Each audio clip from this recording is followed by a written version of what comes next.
अस्सलाम वालेकुम फ्रेंड्स। आज की इस वीडियो में डिस्कस करते हैं कि जो हमारे पास परसेंटेज में वैल्यूज़ होते हैं उसको फ्रैक्शन में कैसे कन्वर्ट करते हैं, और अगर फ्रैक्शन की फॉर्म में हो तो उसको परसेंटेज फॉर्म में कैसे कन्वर्ट करते हैं। ठीक है, तो स्टार्ट करते हैं। ये हमारे पास है 15%। ठीक है, तो इसको हमने कन्वर्ट करना है फ्रैक्शन फॉर्म में।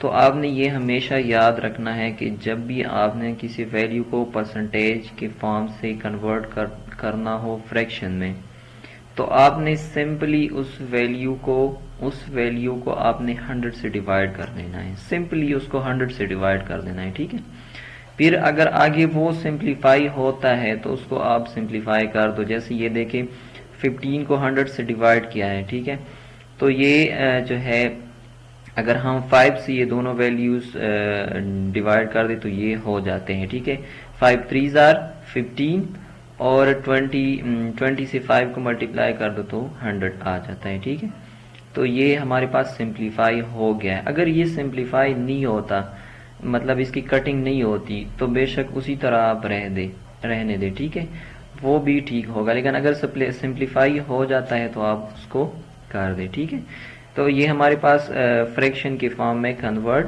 हो गया है। ठीक है, इसी तरह एक और क्वेश्चन, ये 40% है।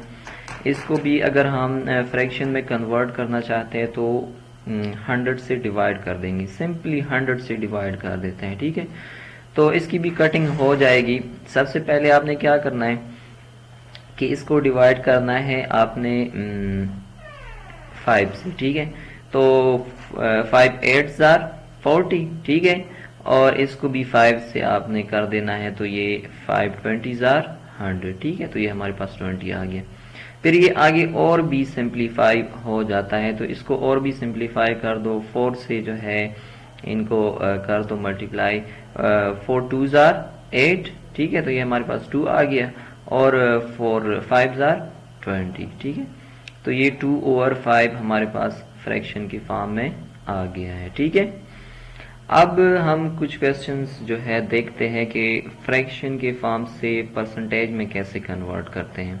तो जैसे हमने परसेंटेज में से कन्वर्ट करके फ्रैक्शन में लाने के लिए 100 से डिवाइड कर दिया था, तो अब इसको जो है हम 100 से मल्टीप्लाई कर देंगे। वहां डिवाइड किया था, यहाँ जो है मल्टीप्लाई कर देंगे। ठीक है, तो सिंपली आपने क्या करना है कि ये जो हमारे पास फ्रैक्शन की फॉर्म में है ना, इसको आपने 100 से मल्टीप्लाई कर देना है। ठीक है, तो ये 100 जो है यहाँ पे मल्टीप्लाई हो के ये 1 के साथ 100 मल्टीप्लाई कर दो, तुम्हारे पास क्या आ जाएगा 100 डिवाइडेड बाई 5। ठीक है, तो अब इसको इससे डिवाइड कर दो, तो ये 20 से हो जाएगा। 20 ये 1 से, ठीक है, 5 1 जार 5 और 5 20 जार 100। ठीक है, तो ये हमारे पास इसका आंसर आ गया 20%। ठीक है, इसका मतलब है कि 1 डिवाइडेड बाई 5 या ये फ्रैक्शन जो है ये 20% का इक्वल है। ठीक है, दूसरे क्वेश्चन को देखे 3/25। ठीक है, अब इसको भी आपने सिंपली क्या करना है कि 100 से मल्टीप्लाई कर देना है। ठीक है, ये 3 जो है 100 से मल्टीप्लाई करोगे तो हमारे पास 300 आ जाएगा। ठीक है, फिर 300 को 25 से डिवाइड कर दो, तो ये हमारे पास जो है 60 से कर दो, तो ये मतलब 5 से दोनों जो है वो एक दूसरे के साथ कट हो जाएंगे, तो 5 5 जार 25, और अगर 5 को 60 के साथ मल्टीप्लाई करें तो हमारे पास 300 आ जाता है। ठीक है, तो ये 60/5 आ गया है। ठीक है, अब ये 60 को भी 5 से डिवाइड कर दो, क्योंकि आगे भी इसकी कटिंग हो जाएगी, तो 5 1 जार 5 और 5 12 जार 60। ठीक है, तो ये हमारे पास 12 आ गया है।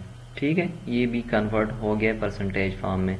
तो सिंपली आपने ये बातें याद रखनी है कि जब आप परसेंटेज से कोई वैल्यू कन्वर्ट करना चाहते हो फ्रैक्शन में, तो आपने उस वैल्यू को 100 से डिवाइड कर देना है। ठीक है, और अगर आपने फ्रैक्शन की फॉर्म से परसेंटेज में कन्वर्ट करना हो तो उस फ्रैक्शन को 100 से मल्टीप्लाई कर देना है। ठीक है, चलो आज के लिए इतना ही। मज़ीद वीडियोस के लिए इस चैनल को सब्सक्राइब करें और बेल आइकन प्रेस करें। शुक्रिया।